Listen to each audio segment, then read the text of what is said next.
Okay, so picture this. All right. We're talking Ultimate Billiard Showdown. We've got, pool legends. Oh, yeah. The big names, right? Efren Reyes, Earl, Strickland, Johnny Archer, these guys. Right. And they're going up against a top-ranked snooker team for Japan.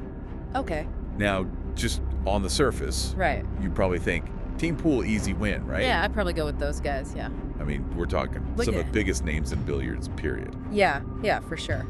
But this is where things get interesting. Okay. So our source for this deep dive, it throws out this hypothetical matchup, right? Uh-huh.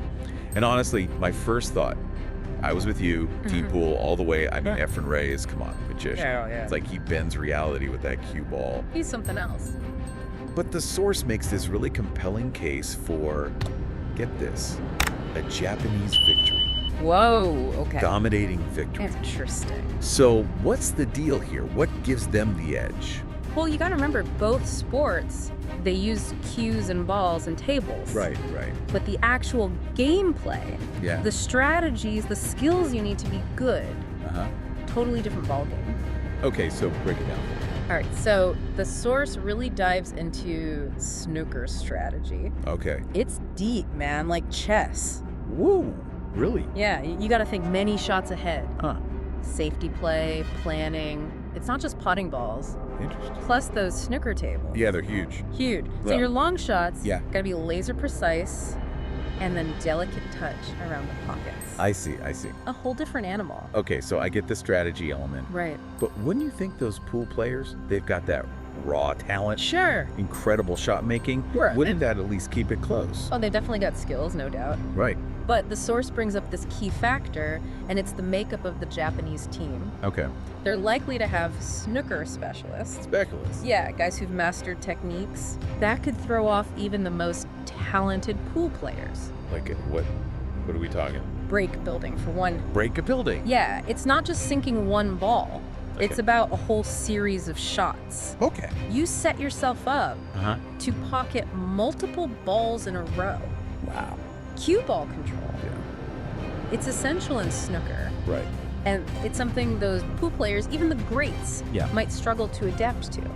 Interesting. So it's like you're not just thinking one shot ahead. All right. You're thinking about setting up the next shot Exactly. and the next one It's like a chain reaction. on a ripple effect. Yeah, exactly. Oh, okay. And then on top of that, you've got safety play.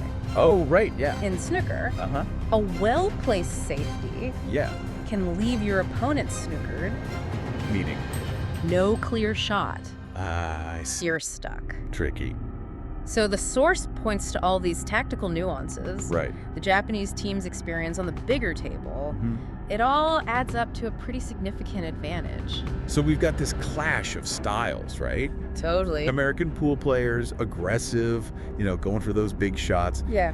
And then the Japanese team, more strategic, precise, cue ball control. Exactly. It's like a culture clash. Like two different schools of thought on the game. Yeah, absolutely. And here's the real kicker. What's that?